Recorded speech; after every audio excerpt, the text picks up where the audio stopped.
Reading ಕೊಡೋದಕ್ಕೆ ಅಂತ first time ನಾನು ಅನಂತ್ ಸರ್ ನಾನು ತುಂಬ ದೊಡ್ಡ ಅಭಿಮಾನಿ ಸರ್, ತುಂಬ ದೊಡ್ಡ ಫ್ಯಾನ್ ನಾನು.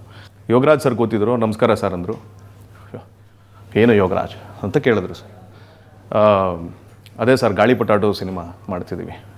ಓಹ್ ಮತ್ತೆ ಶುರು ಮಾಡಿದ್ರ ಗಾಳಿಪಟ ಸಿನಿಮಾನ ಅಂತ ಕೇಳಿದರು. ಅಲ್ಲಿ ನನಗೆ ಫಸ್ಟು ರಿಜಿಸ್ಟರ್ ಆಯಿತು, ಯಬ್ಬ ಏನು ಧ್ವನಿ, ಏನು ಚೆನ್ನಾಗಿದೆ. ಅಲ್ಲಿವರೆಗೂ ನಾನು ಯಾವತ್ತೂ ಟ್ರೈ ಕೂಡ ಮಾಡಿದ್ದಿಲ್ಲ ಸರ್. ಸುಮಾರು ಒಂದು 60-70 ಧ್ವನಿಗಳು ಇಮಿಟೇಷನ್ಸ್ ಮಾಡ್ತಿದ್ದೆ. ಅನಂತ್ ಸರ್ದು ನಾನು ಪ್ರಯತ್ನ ಕೂಡ ಮಾಡಲಿಲ್ಲ. ಕಾರಣ ಇಷ್ಟೇ, ಅನಂತ್ ಸರ್ದು ಪ್ರಯತ್ನ ಮಾಡಬೇಕಂದ್ರೆ ಮೊದಲು ನಿಮ್ಮ ಕನ್ನಡ ಶುದ್ಧವಾಗಿರಬೇಕು. ಹೌದು, ಭಾಳ ಹಿಡ್ತಾ ಇರಬೇಕು ಲ್ಯಾಂಗ್ವೇಜ್ ಮೇಲೆ, ಯಾಕಂದ್ರೆ ಅಷ್ಟು ಹಿಡಿತದಿಂದ ಮಾತಾಡುವಂಥ ನಟರು. ಹಾಗಾಗಿ ನಾನು ಟ್ರೈ ಕೂಡ ಮಾಡಿದ್ದಿಲ್ಲ. ಅವತ್ತಲ್ಲಿ ಸರ್ ನಾನು ಆಫೀಸಿಗೆ ಹೋದೆ, ನಾನು ಗುಮ್ಮಂತಿದೆ ಅದು ಇಡೀ ದಿನ.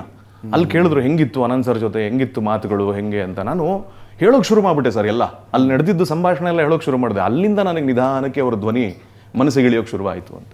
ಕೊನೆಯ ದಿನ ಶೂಟಿಂಗು ಸರ್, ಅದು ಅಂದರೆ ಅನಂತ್ ಸರ್ದು ಕೊನೆಯ ದಿನ ಸ್ಕೆಡ್ಯೂಲು.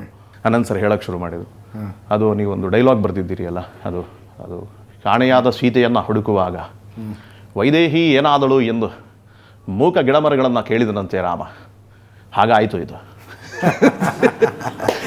ಅದು ಎಷ್ಟು ಚೆನ್ನಾಗಿದೆ ಅಂದರೆ, ಅದು ಬಹುಶಃ ನೀವು ಸಾಕಷ್ಟು ಯೋಚನೆ ಮಾಡಿ ಬರೆದಿದ್ದೆ. ಅಂದರೆ ಈ ಸಿನಿಮಾದಲ್ಲಿ ಅಷ್ಟು ಒಂದು ಎಫೆಕ್ಟಿವ್ ಒಂದು ಜಾಗ ಭಾಳ ಚೆನ್ನಾಗಿದೆ.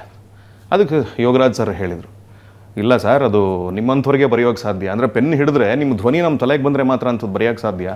ಈಗ ಶಿವಣ್ಣ ಅಂದರೆ ನಾವು ಬೇರೆ ಬರೆದು ಬಿಡ್ತೀವಿ. ನೋಡಿ ನಮ್ಮ ಹುಡುಗ ಬೇಕಾದ್ರೆ ಇದನ್ನೇ ಶಿವಣ್ಣ ಹತ್ರ ಹೇಳ್ತಾನೆ, ಇದನ್ನು ಬರೆದ್ರೆ ಹೆಂಗಿರುತ್ತೆ ಅಂತೇನೋ ಹೇಳಿದ್ರು ಸರ್ ಮುಂದೆ.